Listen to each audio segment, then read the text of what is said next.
What's up, everyone? Welcome into DodgerHeads, presented by DodgerBlue.com. Your home for the 2020 World Series champion Los Angeles Dodgers. Also home to Daniel's broom. We haven't seen it in a while, Daniel. Welcome to you and welcome to your broom. Yeah. I was just telling you off the stream that I had to dust it off. It's been a while. I think the last time I brought it out was after we took care of the old Padres in the NLDS last year. So it's good to finally bring it out again. Huge series, 4 wins with the way the NL West is going. You got to beat the inferior teams to keep pace with the big dogs. So it's good to take 4 straight. Tonight was not an easy one, but it was a good win. It was a team win. Bullpen day, obviously. So yeah, just great stuff from the Dodgers. We're sitting here just like 2 weeks ago saying, "Is this team ever going to win again?" So it's good to see them start racking up some W's. Great homestand, 8-1. Let's just keep it rolling, baby. Yeah, Dodgers moved to 26-18 on the season. That's the third best record in the National League West, also the third best record in the National League. So, yes, it was against a team like the Diamondbacks that isn't very good, but as you said, the Dodgers scraped it together in ways. Tonight was a bullpen game. They were at a disadvantage there, and they got a ton of great performances. So we're gonna get into it all in just a moment. We appreciate the folks joining us on Periscope, YouTube, Facebook as well. We've already got some nominations for Player of the Game. We're going to get to that. Will Smith, the first person to get nominated, which I think is well deserved It's a and pretty good one and fair. there. Ryan makes a great point. Winning is better than losing. I agree with you, Ryan. That's yeah. Kenley Jansen talk as well. Can he pitch on back-to-back days? I had a tweet saying I was going to lose my mind if Trinan didn't come back out for the ninth. Jansen comes out for the ninth and proves to me that maybe I should calm down and relax a little bit more in Kenley Yeah. Jansen. I I think you helped anger him though. That's why we saw a few 97s there. So you could take some credit there. He There saw we go. your tweets. I'm happy to help. I'm happy to help. And yes, and Laura, you're asking about the Giants series. We are going to do that. We are going to end tonight's show by talking about the weekend series against the Giants. So definitely stick around for that. But let's get into this one. I mean, realistically there isn't a ton of action to talk about. The Dodgers had one at bat with a runner in scoring position. It was with 2 outs in the eighth inning. Justin Turner pops out. Other than that, pretty much held in check by not a great pitcher in Merrill Kelly. Joaquin Soria comes in there as well. But hey, the Dodgers get enough done. As far as the scoring goes, in the bottom of the second, Albert Pujols, his first big hit as a Dodger, obviously the RBI single in his first game, but this was the biggest. Takes a cutter out to right field after Will Smith reaches on an infield single. Dodgers take a 2-0 lead in the second. Bullpen does its job all the way up until Joe Kelly, who's doing Joe Kelly things, gives up a 2-run home run to Eduardo Escobar to tie the game in the sixth. Bottom of the seventh, though, Will Smith, first pitch he sees, out for a 3-2 Dodger lead. Dodgers try to add on in the eighth. Again, they couldn't. They strand runners at second and third there, but doesn't really matter. Kenley Jansen shuts it down for the Dodgers. Arizona just 1 of 6 with runner in scoring position tonight, and that one was the Escobar home run. And that's probably the biggest storyline of the game. Is this was a Dodger bullpen game. You joked 2 weeks ago, we were sitting here saying, hey, the Dodgers had only won 5 of their last 20. We couldn't say enough bad things basically about the end of the Dodgers bench and the end of the Dodgers bullpen. And yet here you are in a bullpen game, and the Dodger pitching was fantastic. David Price, 2 scoreless innings. Jimmy Nelson, 2 perfect innings with 5 strikeouts. Alex Vesia was really good. 1 inning pitch, 2 strikeouts. Joe Kelly, the lone sort of blip on the radar there. He gives out the 2-run home run as well. Gonzalez comes in, ends a threat.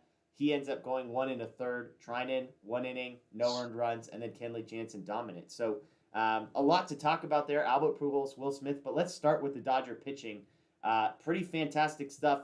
When you hear bullpen game in the Dodger bullpen, 2 weeks ago this would have been a nightmare, and Hmm. tonight they were fantastic. Yeah.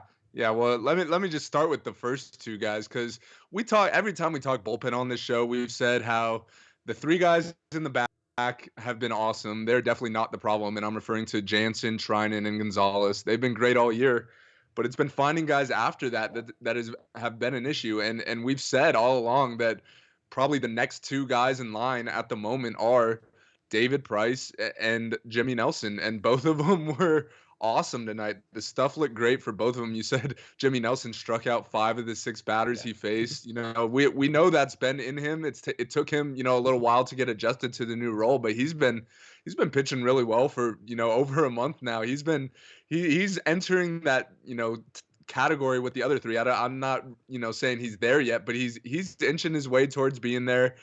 David Price, we know what he is when he's healthy. It was just a case of, he dealt with, I believe it was a hamstring or a calf or whatever it was, but good to see him back healthy. 2 good innings. Those guys really set the tone. We you mentioned how bullpen games are not always ideal, and this wasn't something the Dodgers had to do. Like Trevor Bauer was on normal rest tonight. They could have thrown him. They opted to save him for the Giants, which I thought was a smart move, and that gives everyone else an extra day.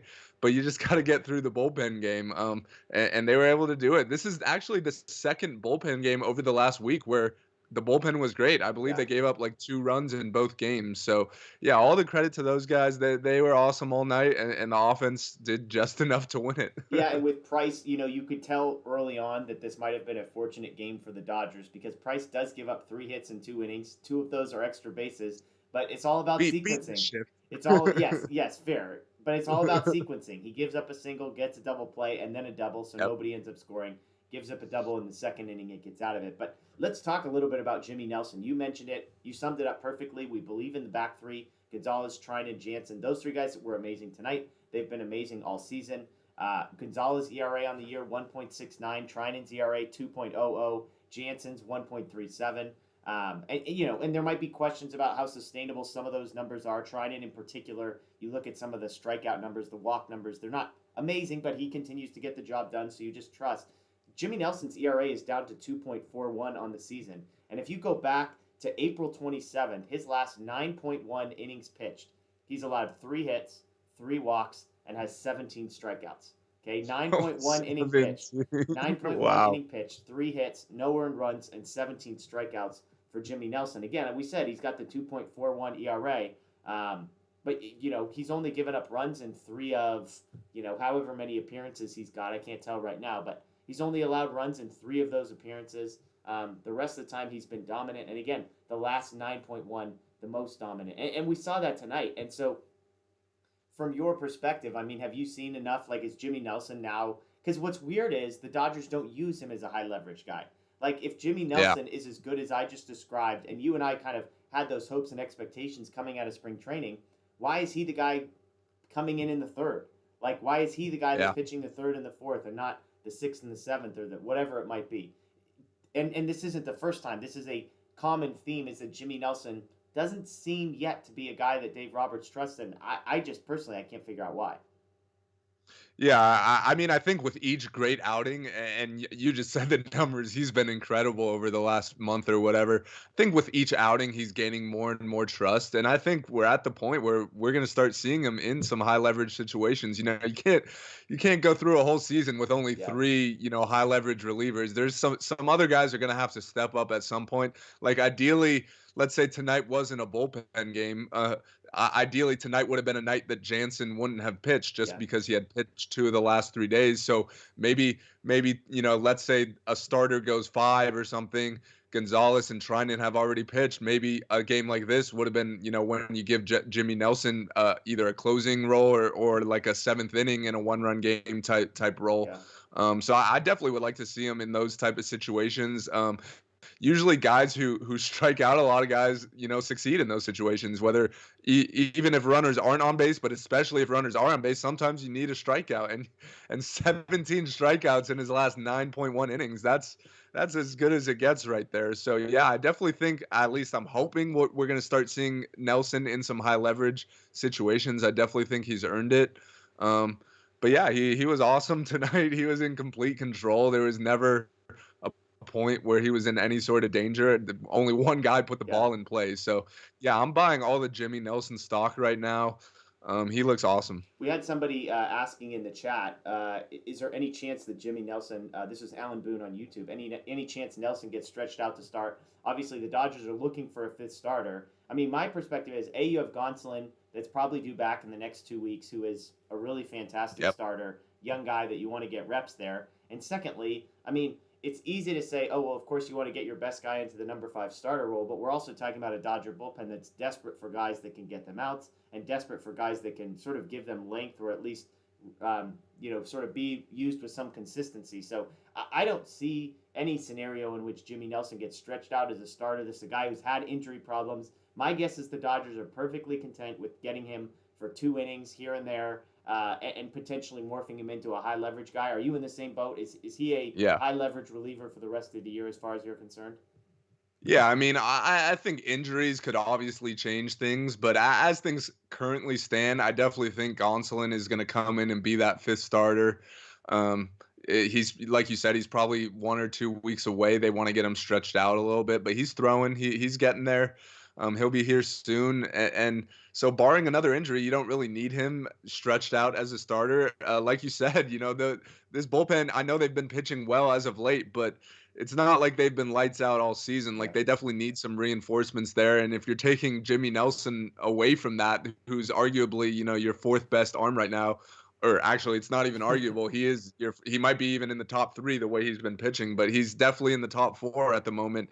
You can't really afford to take that out. And even if you do, it takes time for him to get stretched out as a starter. So then you got to decide, how you're going to handle that. Is he going to pitch, have a 2 inning start and then a 3 inning start and then a 4 inning start? Are you gonna, try to send him down to get built up? Like I just don't see that happening, barring other injuries. Like obviously, if Gonsolin comes up and gets hurt again or is really bad, or if one of the other big 4 starters gets hurt, then you got to start having some other conversations. I think I'd still probably go David Price there if I had to choose, just because of how dominant Nelson's been out of the bullpen. I think his stuff plays up really well out of the bullpen. So I'm with you. I don't see him as a starter, barring something crazy happening with injuries. Yeah, and again, like I think it's easy to just want to get your best pitchers into a starting pitching role. There's obviously no guarantee of how that will translate in every situation. And with Nelson, I mean, this is a guy who hadn't pitched in like 2 or 3 years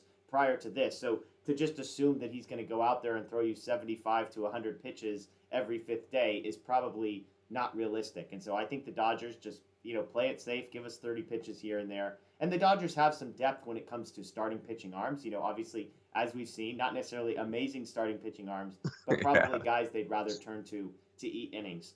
One other guy in the bullpen, and I've seen lots of comments in the chat about Joe Kelly. We're going to get there.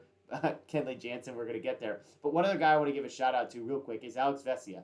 This is a guy that we know his first appearance in Dodger uniform was not what he had hoped, not what fans were hoping it would be. That was that weird game in Milwaukee where he kind of gets hit around a little bit, comes out of the game. Mitch White comes in and lets all the guys score. Since then, his last 4 appearances, 5 innings pitched, 8 strikeouts, 1 hit, 1 earned run.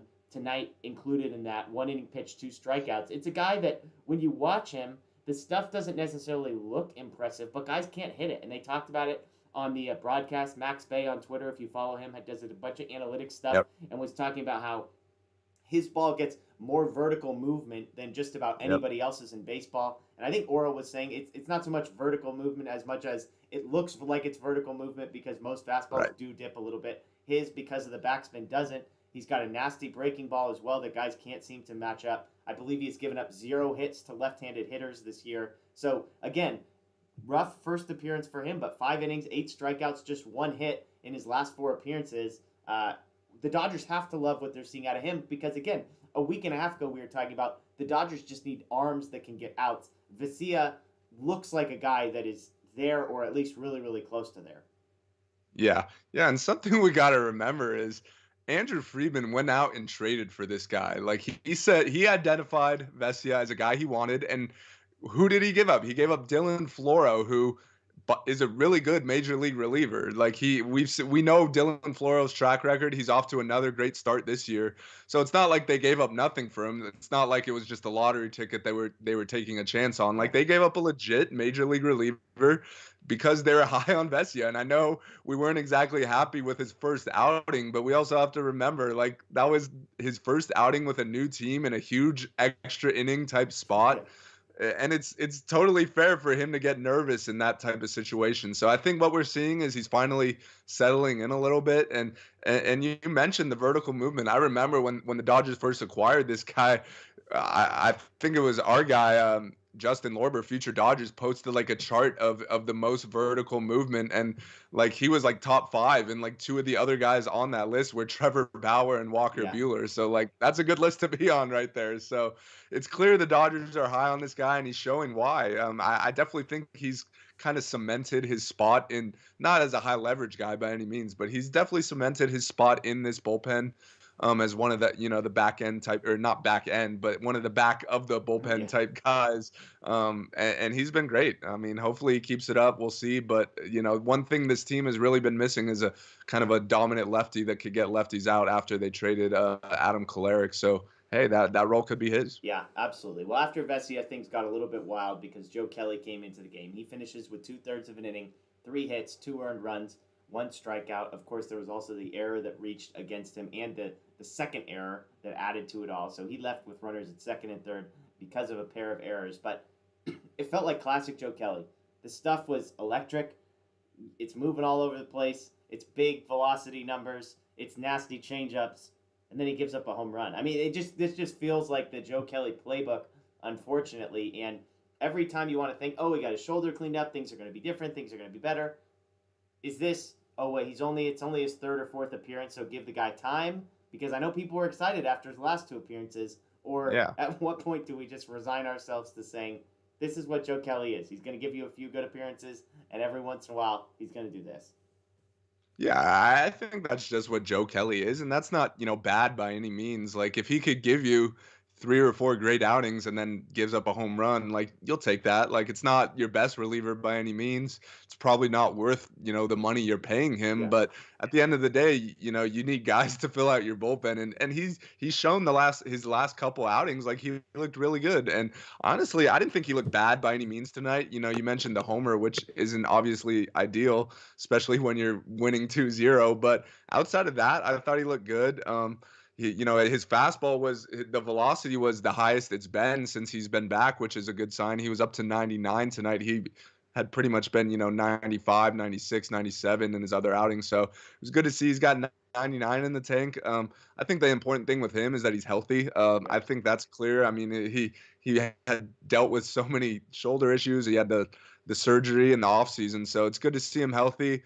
I think, like you said, Joe Kelly is what Joe Kelly is. He's not horrible by any means, but he's not someone who you could just trust with the 1-run lead, late in a game. Yeah. Well, speaking of that, the Dodgers did have guys, thankfully, that could bail him out afterwards. Gonzalez was great. Trinan was great. Jansen was great. We'll talk a little bit more about Jansen a bit later, but let's flip over to the offensive side because as exciting as the bullpen was and as amazing it was to get through that game in a bullpen game, giving up 2 earned runs. Yes, we know it was the Diamondbacks, so we're not talking about the most prolific offense. How about Albert Pujols? The guy comes over, expectations all over the map. Cutter smashes it out to right field. Will Smith scores. Dodgers take a 2-0 lead. Pujols so far is a Dodger 3 for 11 with 4 RBIs. Also has a hit by pitch, so he's reached in 4 of his 12 plate appearances. I mean, again, remember who we're comparing this to. DJ Peters and Luke Raley and Sheldon Noisy. Absolutely everything that you could have hoped for from Albert Pujols. I'm not saying he's all-star. I'm not saying we're getting Hall of Fame vintage Albert Pujols. But if the guy hits a home run every couple weeks, it's going to be more than we could ask for. Yeah, I mean, you literally can't ask for any more than that. He's outside of last night, he's driven in at least 1 run in every game he's started. And then last night, he didn't drive in a run, but he had that little blooper that went off the glove and fell in. So that led to the winning run scoring. So, yeah, he's been everything we could have hoped for and more, honestly. Like, I wasn't expecting him to do anything, to be honest. So the fact that he's contributing basically on a nightly basis to this point, he was a big part of the sweep, so that was huge. And that home run, that was just pure, man strength right there. Like, it didn't even look like he swung that hard. He knew he got it. He kind of flipped his bat a little bit.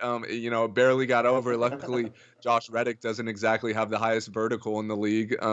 But yeah, I mean, Albert's been awesome. I don't know, and also it looks like everyone loves him as well. Like, you see him, he's always in the dugout smiling. He's talking to everyone, so that's huge. I think Dave Roberts actually mentioned it either today or yesterday. Just the breath of fresh air in the clubhouse that both he and Yoshi have been. Sometimes you just need new blood. Like, you're with each other every day for 162 games. Like, it's nice to see some new people for a change. So, yeah, nothing but praise for Albert from me. He's been awesome. Yeah, we've got some comments in the chat. Pujols is a Dodger legend now from Aaron Netick. I'm not quite sure Dodger legend, but hey. Almost. Hey, if he does that in the postseason, we'll give him that Yeah, status. exactly. Ray F says, always love Pujols. Surreal that he's on the Dodgers.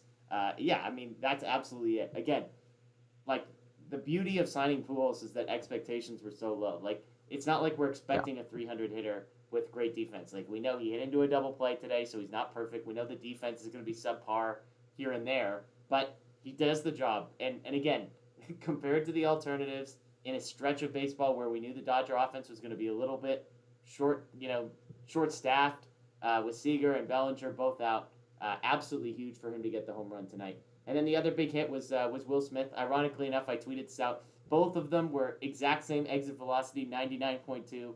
Pujols got Wow. 1 degree more launch angle, meaning his went 4 feet further. Neither of those got over 100 miles an hour exit velocity.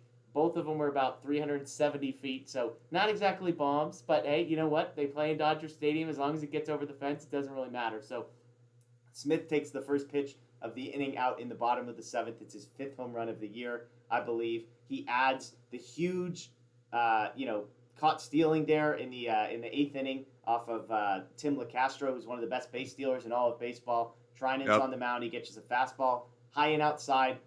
Absolute gun, right on the money. Gavin Lux, great tag. Can't underestimate the catch and tag there from Lux as well. So Will Smith, unbelievable game from him, and just showing the depth of this lineup. We talked about at the beginning of this series, like, okay, Bellinger's out, Seager's out, McKinstry's out, like all these guys are out. Pollock is out.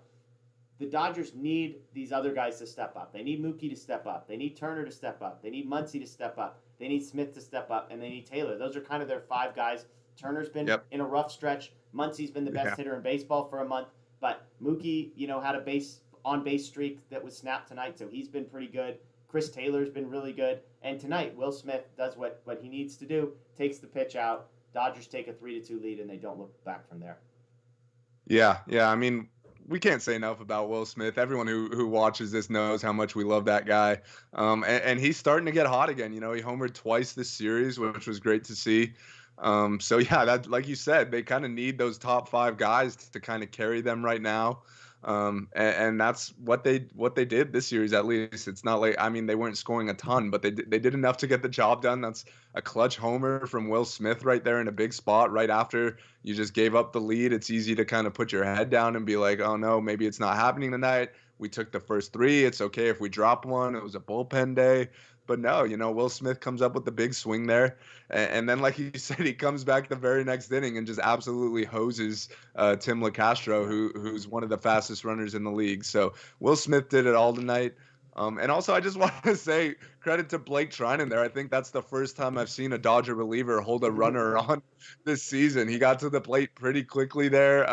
So yeah, that was great. I actually tweeted the underrated part of that was that Josh Reddick was at the plate at the time, which means that he had to lead off the next inning. So that gave me at least a little comfort knowing that we had at least one out in the bag to start the 9th. Yeah, absolutely. Huge stuff from Will Smith. And you said, I mean, the Dodger offense, look, they won, so that's why we're optimistic here. If this would have been a 4-3 loss, we'd be sitting here saying they only got 7 hits, they only had 1 walk, they only had 8 base runners in 9 innings. This was against a guy, Merrill Kelly, who has an ERA over 5 coming into the game. Kelly sets a career high, 12 strikeouts in 7 innings. So, look, nobody's sitting here saying the Dodgers offense is fixed, it's all figured out. Tonight, they just did enough, and that's the key. In these games, it's can you do enough? And they get the big swing from Pujols, they get the big swing from Smith, and then the bullpen, 1st inning through 9th inning, does enough. So let's go to player of the game. I think there's an obvious choice here, and then some other sort of lesser-known secondary options here. So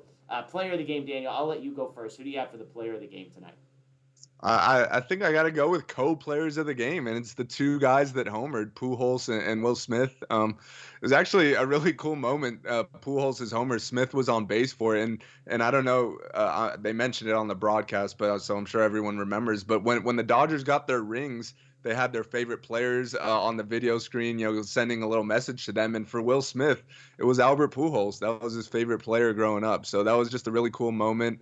And then when Smith hits his homer, Pujols is there greeting him at home plate. So that was awesome. So yeah, that's who I'm going with for players of the game. Those were some big swings right there. And also as far as Will Smith goes, the the throwing the guy out at second was equally as big. Yeah, yeah. I'm gonna give a shout out to Kenley Jansen in part because again, I sort of didn't have confidence in him going into the ninth, and it was mostly because even as I was watching the broadcast, they were like, well, Blake Treinen's coming in for the eighth. I wonder if he's going to go 2 innings with only Uceda and Santana behind him, unless they want to use Kenley Jansen for the third time in 4 days and on back-to-back nights. And we know how the Dodgers have been so far this season. So to be perfectly honest, I just assumed that he was off limits and that we were going to get 2 innings of Blake Treinen. Hoping that it wasn't Uceda and Santana that ever saw the game. And then Kenley Jansen starts warming, and I'm thinking, okay, what are we going to get out of Kenley? We've known, when he's gone back-to-back early in the year, it wasn't pretty. They've been trying to rest him. Third appearance in 4 days, back-to-back nights, 12 pitches the night before. He was fantastic. 1 innings, no walks, no hits, 2 strikeouts, touching 97. Orel Hershiser, I thought, did an unbelievable job of pointing out the deal that he does with his hips and unlocking the hips, and now there's more velocity there. So I've got to give a shout-out to Kenley Jansen, as Hawaiian Kara points out. He's pitching mad. He does look like he's pitching mad. The stuff is as good as it's been. And the location, that's the key. I mean, you look at the cutter, it's always at the top of the zone.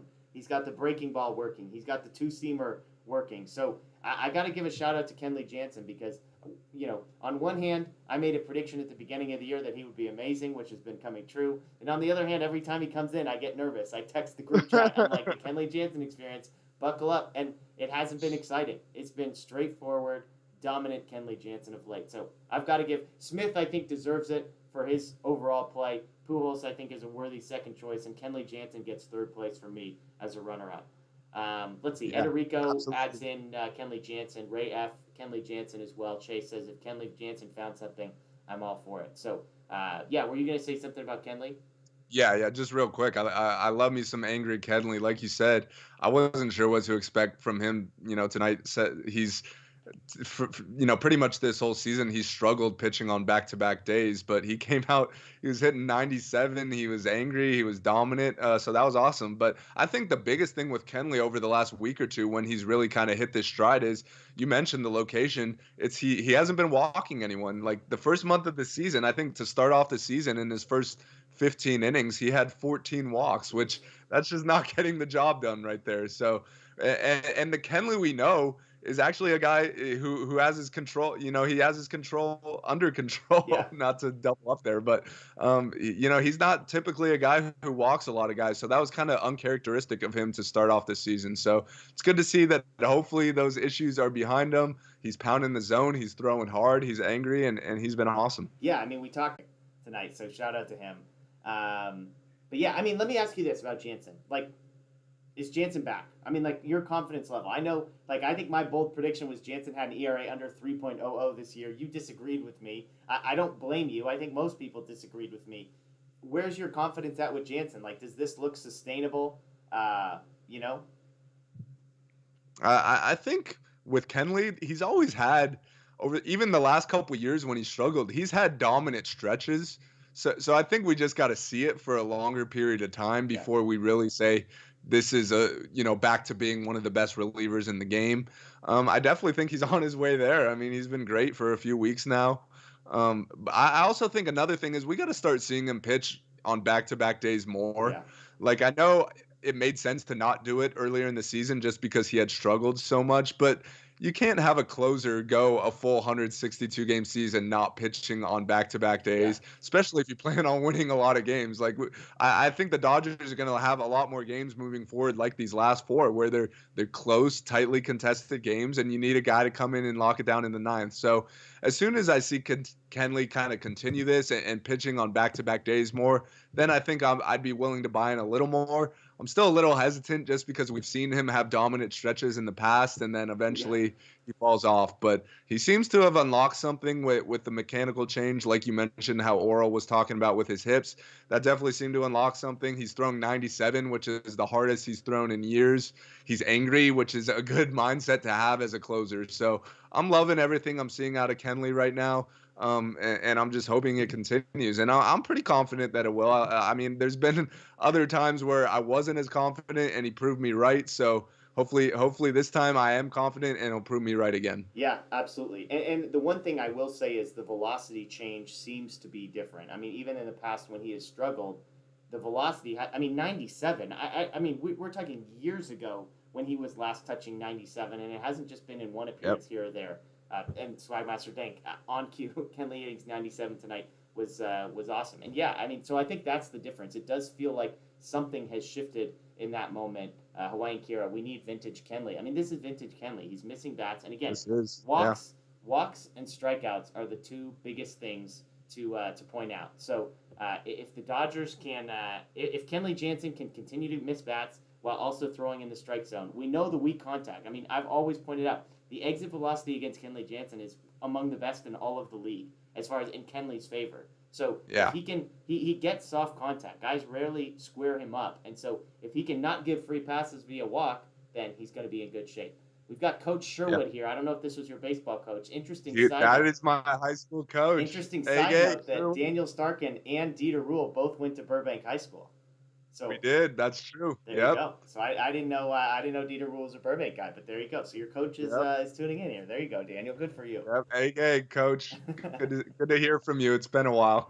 There you go. So THP says Kenley's thrown more 96 plus this season than he did in 2019 and 2020 combined. Of course, 2020 the shortened season, but I mean that just goes to show you we're already there. So good stuff there. Let's see. If anybody's got questions that they want to throw into the chat before we shift gears and talk a little bit about the Giants series this weekend, feel free to do that. But the Dodgers do have a 3-game set against the Giants. Again, apologies that we mixed up our schedule a little bit. The plan was to go live. Normally we go live at one of the weekend series games, but I had a couple conflicts, and with some Lakers stuff up in the air, we weren't entirely sure what night was going to be available. Shout out to the Lakers. Great game last night. And shout out to the Lakers for not, complicating things too much. They took care of business last night and simplified life. For sure. Definitely makes my life a lot easier. That's for sure. There you go. Well, let's shift gears then and talk about this Giants series, because it's obviously a big one. The Giants have the best record in all of baseball. Dodgers are 2 games back in the division, even though they have the 3rd best record in the National League. And the Dodgers get 3 games against them. The Dodgers have Bauer, Buehler, and Urias. I almost said 3 best pitchers. It doesn't matter. They have 4 unbelievable pitchers, and 3 of them will be pitching against the Giants. Meanwhile, the Giants will throw Alex Wood in Game 1, Anthony DeSclafani in Game 3, and then they haven't announced the starter for Game 2. I'm guessing Logan Webb, based on how things have matched up. So they get a lefty in Game 1 and a righty in Games 2 and 3. Giants, again, 28-16. They've won 8 of their last 10. They just swept the Reds, who the Reds were the best offense in baseball heading into that series. They were held to just 9 runs in 4 games. Now the Dodgers retain the title of best offense in baseball. But we talked about the Padres series. That was hyped up and a huge deal. And now here we are with this series. Nobody believed, I don't think, at this point in the season, that the Giants would be in first, that the Dodgers would be in third, that this series would have sort of the meaning that it does. But is this an important series in the grand scheme of things for the Dodgers to kind of flex their muscles a little bit the first time they get to face the Giants? Or is this just any old 3-game series in May that who cares? If they lose 2 out of 3, or even if they get swept, like, no big deal. Talk to me in a few months. Yeah, I mean, I think every series with the Giants and Padres is pretty important, just because the games essentially, count for double. Like those are the teams that are in the mix to win the division. We didn't expect the Giants to be there, but I think they are, and I think at this point we could say they're at least somewhat legit. Like they're going to be in the mix all year. So I definitely think it's important. You want to come out and show them, who still owns the division. This is the first of 6 series or however many they're going to play this year, 19 games. So you definitely want to come out and set the tone. Like you said, the Giants have been playing great baseball. They just swept the Reds, and today they won 19-4 or whatever it was, I think. So they're coming in firing on all cylinders. Their pitching staff has been great all season. And now it looks like the hitting's coming around too. I mean, I'm hoping it's a case of a team scores all those many runs and then they don't score any the next day. That's usually how it works, especially with the Dodgers. We'll see. But the Dodgers got their best pitchers going, which is a good sign. And the Giants, you mentioned their pitchers. They might not be big names, but they've been throwing the ball real well. So I'm expecting a tightly contested series, probably a bunch of low-scoring games. And yeah, I think it's a big one. Hopefully the Dodgers could take at least 2 out of 3 and keep things rolling. Yeah, and Logan Webb was pointed out to me in the chat is on the injured list. That's why he's not the scheduled starter for Saturday. So that makes sense. So not sure what the Giants are going to do there. The Dodgers do miss Kevin Gausman, which is great news for them. He wouldn't be scheduled to pitch until Monday. Daniel's guy, Kevin Gausman. Don't forget, he gave you him as a sleeper back in 2020. So shout out to Daniel for that one. But Yeah, it'll be a good one. I mean, even tomorrow night's game, Alex Wood on the buck. A bunch of Dodger fans, if you haven't been paying attention, you hear Alex Wood, you're licking your chops, rubbing your hands together, saying, great, we're going to get off to a nice, easy start. Alex Wood's undefeated with an ERA like under 2 so far this season. So we've Yeah. seen Alex Wood, when he has been good in stretches for the Dodgers. Alex good. We've seen Alex Wood when he has not been good for stretches. So I don't know if the Giants have unlocked something. I mean, the Giants are wired now because of Farhan. They are wired very much like the Dodgers. So to believe that they found something in Alex Wood and unlocked something in how he's pitching is believable. Then again, the Dodgers have been around this guy for a couple of years, so maybe they have some sort of an advantage. The Dodgers do not hit lefties very well. They're 22nd in all of baseball as far as weighted runs created against left-handed pitchers. So Friday night in particular, I think will be a tough game for the Dodgers. It's the best pitcher they're going to face all weekend. It's a lefty, which is not great for them. Of course, on the flip side, they've got Trevor Bauer going. So anytime you have Trevor Bauer going, you're probably in good shape. So Bauer versus Wood, it's not necessarily a matchup that you would think would be a sort of a pitcher's duel. But the way Alex Wood has pitched this season, I'm with you. I think that could very well be a low-scoring game. Yeah, I mean Alex Wood, he looks like 2017 Alex Wood that was an all-star with us. So yeah, he's been throwing the ball great. Credit to him, and he's probably going to be coming in with a huge chip on his shoulder Yeah. because I mean I'm sure he wanted to stay a Dodger after winning the World Series last year. There was never any sort of reports that there was discussions between the two sides. So I'm sure he's not all that happy about that. I'm sure he's looked and seen that the Dodgers have had some bullpen games recently, and the way he's thrown the ball, he definitely could have filled into that rotation just fine. So I'm sure he wants to come in and have a great outing. Like you said, he's been throwing the ball real well. So I'm with you.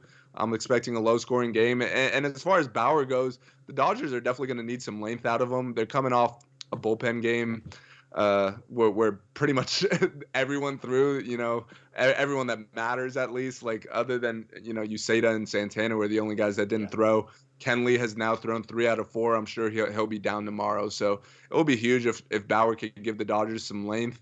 Give them 7, 8 innings, whatever the case may be. That would be absolutely massive. Yeah, and I'll be back tomorrow morning with Rob Morris to kind of do a full preview of the series, talk some of the betting lines and that kind of thing. Obviously, those numbers don't come out until the day of, so we'll talk a little bit more. But just looking at the series big picture, I was fascinated to go through the numbers. The the Giants have the #1 ERA in baseball from their starting pitchers. The Dodgers are third. If you look at wins above replacement, the Dodgers are first and the Giants are second. So we're talking about 2 of the best staffs in all of baseball. Again, the advantage in this series goes to the Dodgers because they do miss Kevin Gausman, and we don't know what that Saturday is going to look like. Probably not anyone on par with that. But on the flip side, the Dodgers bullpen. If you had to guess, Daniel, this was heading into tonight's game, so obviously it would have gone down. But heading into tonight's game, where do you think the Dodgers bullpen ranked as far as bullpen ERA goes in all of Major League Baseball? I know they're creeping up there. They were 8th the last time I checked, and that was like 3 days ago. They've been pitching real well. And I think it would go down after tonight. Well, technically it's 7 innings, 2 runs since Price started, but Fair. I mean that's not bad for as far as ERA goes. So I bet they're probably around 5th or 6th right now if I had to guess. Look at you, 6th in baseball, 3.53. That was heading into tonight. So to your point, 7 innings of 2-run ball tonight would lower that slightly. The Giants, when it comes to wins above replacement, have the worst bullpen in all of baseball this year. They have Wow. negative 1.1 wins above replacement. I'm not entirely sure where they get that number. The Giants are 20th in ERA. So the Dodgers bullpen, 3.53 ERA, again, heading into tonight. The Giants bullpen, 4.48 ERA. So if you're looking for a spot in in sort of the overall game where the Dodgers have an advantage, you would think it would be that. And again, when you look at Saturday, that could be a huge game for the Dodgers if they can get to. And Alex Wood, again, Alex Wood is not a guy necessarily when he was with the Dodgers that was a guy that was going to get you length. So if the Dodgers can get to the bullpen on Friday and then sort of chip away at whatever happens on Saturday, I think that would be a good stretch. Offensively, again, we're talking about a couple of a couple really good teams. The Dodgers have the advantage, though. They're 8th in batting average, they're 1st in on-base percentage, and they're 10th in slugging percentage. All of those marks are better than the Giants. Giants are 25th in batting average, 11th in on-base percentage, 11th in slugging. The Dodgers are 3rd in runs per game. The Giants were 15th. Again, I don't know if that included today's 19-run outburst or not.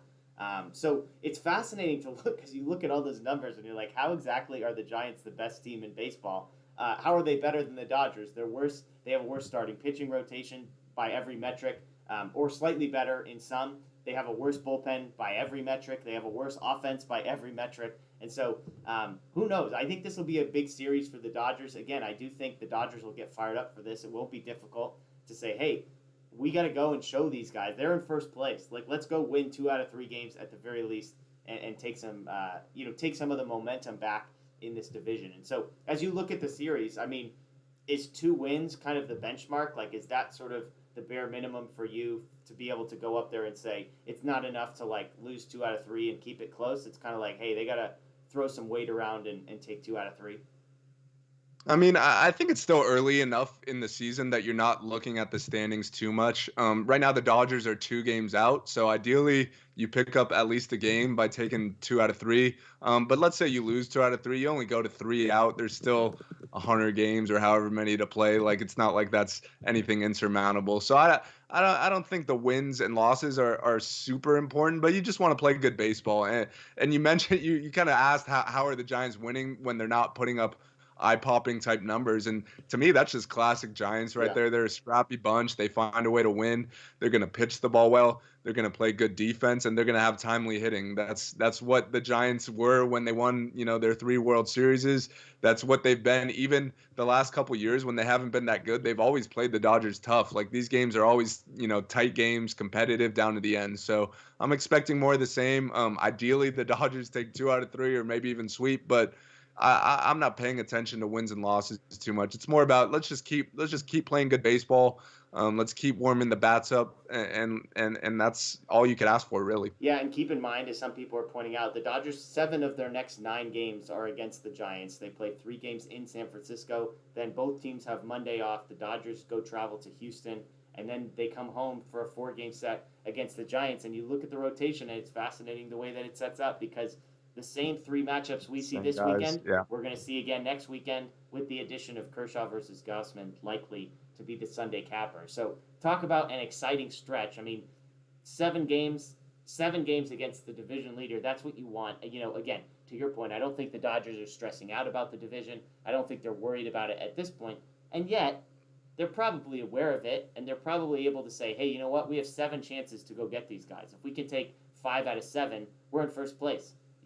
And look at the talent on our roster. Like, yes, the record is what it is, but if you're the Dodgers, you probably look at the lineup card and say, we should beat these guys, even with Bellinger out, even with Seager out, even with some of these guys out. And who knows, worth mentioning at this point, Bellinger and McKinstry both expected to start a rehab assignment. So who knows? I don't think it's totally out of the question to think that come that 4-game set in Los Angeles, could McKinstry be back? Could Bellinger be back? Bellinger might need a little bit more time because of how long he's been out. But if they both start a rehab assignment this weekend, they do a 3-game rehab assignment, maybe even 4 or 5, come back, join the team a week from now.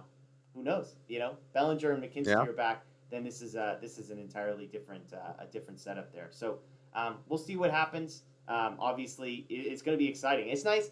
I have to say, it's nice that the Dodgers Giants, like, these games mean something for a change. I hate the Giants. Like, I hate the Giants more than anybody else. And so it's just, and it's been so long since they were relevant, right? Like, even that, like, what was it, even years or odd years, whichever one it was that they would win even years. Like, it was like they were never like great. I mean, it was like, oh, they're fighting for the wild card team, so it wasn't like the series meant something. So it's kind of fun. It's kind of like the Padres. It's nice to have this back, where this series is going to mean something. I don't think it's going to be as exciting or as contentious as the Padres series, just because the Padres have Tatis and Machado and big names, whereas the Giants, it's like, 46-year-old Buster Posey and PEDs. I got a text today, like, Brandon Crawford, check this guy for PEDs. He's like 4th in the league in home runs or something like that. Yeah. But that's what's hilarious. It's the same Giants. They're all still there. Belt is still there, and Posey's still there, and Crawford's still there. So I think Belt might be they're all playing well. Yeah. they're all turning back the clock.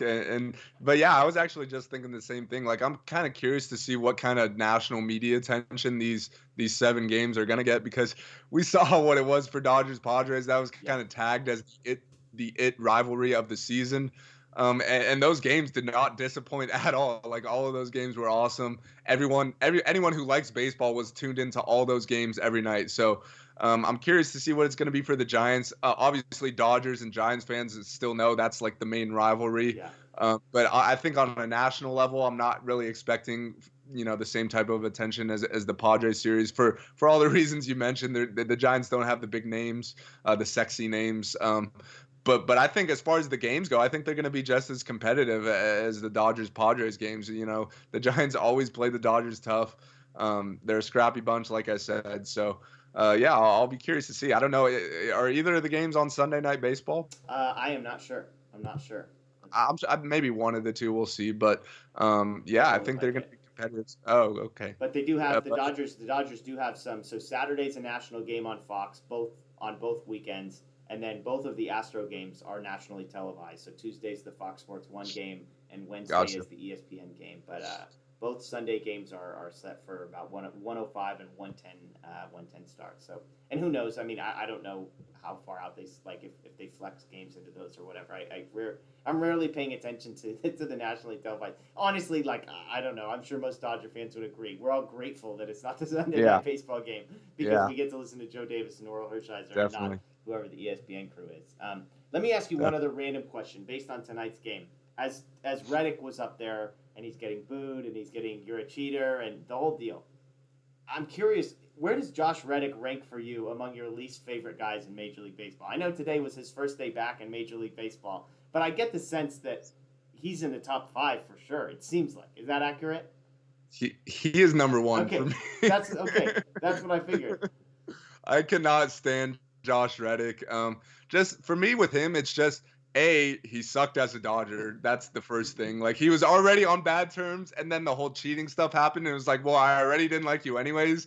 So now, like, you're at the top of the list. But the main thing with him is just he just is always so cocky, and he never really has a reason to be. Because in my opinion, he's like one of the worst players in baseball. So for me, that just didn't sit well with me. He's very active on social media talking about how legit their 2017 World Series championship is. So yeah, Josh Reddick is not cool in this household, and I'm sure you and everyone else in the chat all feel the same way. Yeah, there's lots of people in the chat. Nomo Fomo says Reddick is hated. We've got some borderline bad words going up in there. Laura says can't stand him. Glad he's failing. Yeah. So Aaron Eddick says Reddick was the Kwame Brown of the Dodgers, which that's like the second shout out that Kwame Brown has been getting this week. So shout out to Kwame Brown for coming back. Kwame is on a roll right now. Hey, at least Kwame was used to get the Lakers Pau Gasol. The Reddick gave us nothing at all. Yeah, and a lot of people pointing out Josh Reddick's wife is part of the equation too, because she's very active on Twitter, I believe, right? And so she's kind of made a point to sort of Jet Reddick. What's that? Her name's Jet, Jett. Yeah, she's insufferable on Twitter. I had to block her, I think, or mute her, one of the two. I don't remember. So I was thinking, I mean, Correa is another guy, obviously, that's up there for me. Probably Altuve. I don't know why I dislike Correa more than Altuve, but Correa, I feel like, to me, is sort of the face of, when I think of the Astros cheating scandal. And I know Altuve was the guy with the buzzer, allegedly, which that's one of my favorite videos ever. But Correa is up there. I mean, are there who else am I missing? We talked about Machado. Bregman, that's true. Bregman's not. Yeah, and I mean Gurriel as well. So I guess there's lots of guys. Are there guys other than Astros? I mean, Machado, I know, is another guy that most Dodger fans are not. There's no love lost for Machado. Are there other guys in baseball that come to mind as far as guys that you just can't stand? Yeah, I mean, Madison Bumgarner immediately comes to mind. He's number 1 on my list. He's number 1 on my list. Okay. I can't stand Bumgarner.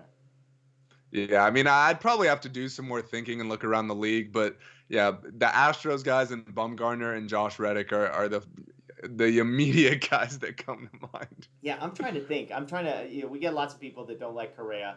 Ederico, Swagmaster Dank, Laura agrees with us on Mad Bum. He's the worst to me. And it's funny because, like, I tweeted this out, I think. There's something very beautiful about Bumgarner having to play out the twilight of his career on just a completely meaningless, like, nondescript Diamondbacks team. So there's something beautiful about that.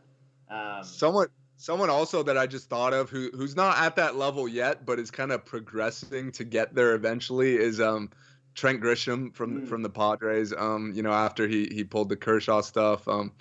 Just his cockiness as well just doesn't sit right with me. He's not on the level as the other guys, but who knows? Maybe in the future, if the Dodgers and Padres have a few more battles and and he does some more, stupid stuff, he's progressing towards getting there for me. Yeah, Adam says the same thing. Grisham, he tweeted it out basically the exact same time as you.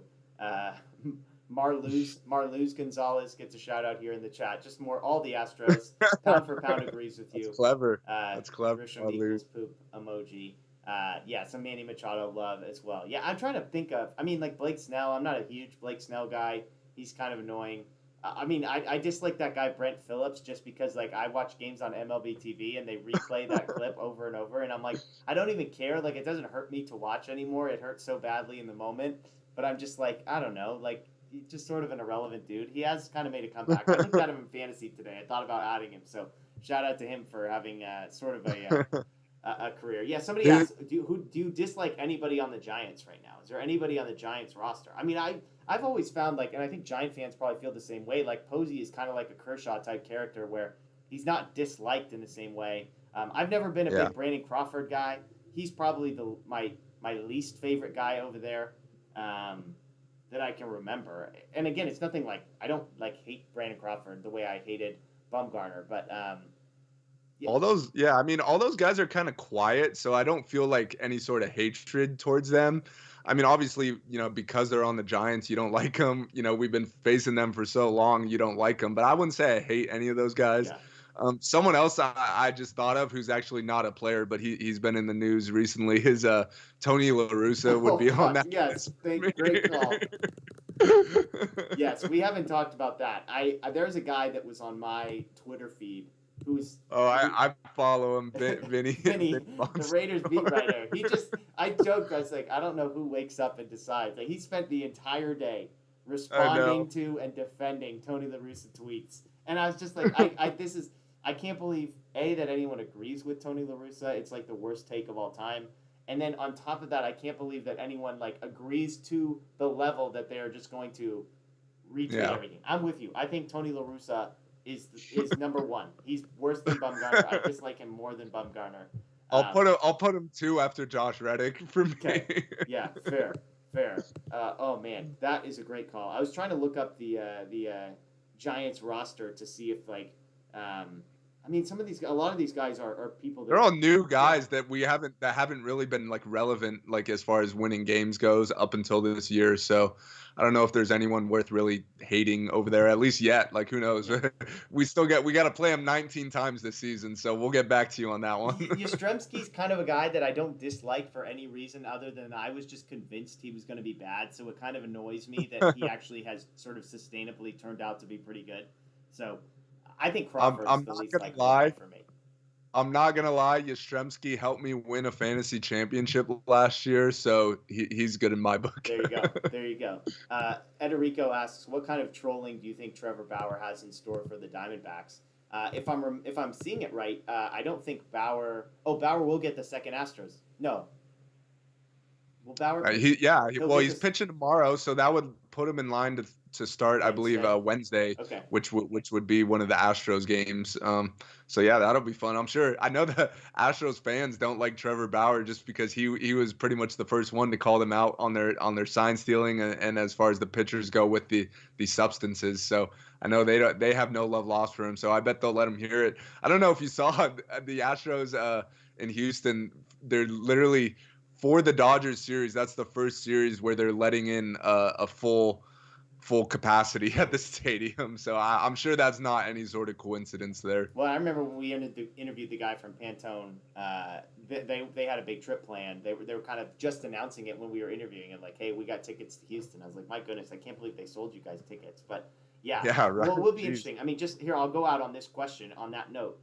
The Dodgers most likely, I mean, they do have a day off, so I suppose there's a way they could get around. But assuming the Dodgers do throw a bullpen game either on Wednesday against the Astros or on Thursday against the Giants, would you prefer to throw the bullpen game against the Astros because you want to save Bauer for the divisional game on Thursday against the Giants? Or do you throw Bauer because you hate the Astros and let him do the whole troll thing on Wednesday and then just take your chances? Yeah, as much as I hate the Astros and want to beat them, I think the Giants games are more important. And it goes back to the reason that I mentioned earlier, that those games basically count for double. Like, if you're so close with them in the standings that if you win that game, you pick up a full game as opposed to every game that's a half game. So as much as I hate the Astros, I'm going Giants there for sure. Okay. Okay. Well, Daniel and I will have a lot more to talk. We'll be back on Monday to preview the Astros series. I see lots of people asking, will there be bad blood? Will there be pitches to the ribs? Will Joe Kelly make an appearance? Did you see Joe Kelly? Did you see Joe Kelly's comments today? Oh no, what did he say? He said if any Astros fans throw beer bottles at him, he's throwing them right back at him. Perfect. Joe Kelly's ready to stir the pot. I love that. Well, hey, we appreciate you guys all joining us. We had a good crowd tonight, so thanks to those joining us on YouTube, on Facebook, and on Periscope as well. The Dodgers win. They sweep the Diamondbacks tonight, 3-2 in a bullpen game. They get just enough. Yeah, Daniel, there we go. Get the old broom back out, dust it off. Hopefully, who knows? Maybe it makes. Hopefully, we can bring it out some more. Yeah, maybe it makes an appearance on Monday after a 3-game sweep of the Giants. We'll see there. But Dodgers again, third best record in the National League. The problem is it's the third best record in their division as well. So lots of time to go. They got 7 of their next 9 games against the Giants. The offense hasn't quite totally figured it out, but they did just enough. The bullpen does look to be improved. We know the starting pitching is what it is. So huge weekend series against the Giants. Again, make sure you're subscribed here. Ring the notification bell. Tomorrow morning early on, we're going to post a weekend preview with betting lines and overs and unders and totals and the whole deal. So check that out, of course. And then Daniel and I will be back on Monday morning with a recorded show as well. So we appreciate you joining us. Again, this is DodgerBlue.com, DodgerHeads. We appreciate it. As always, Vin Scully to end our night. The best team holding a trophy high in the air. The Los Angeles Dodgers, champions of the baseball world.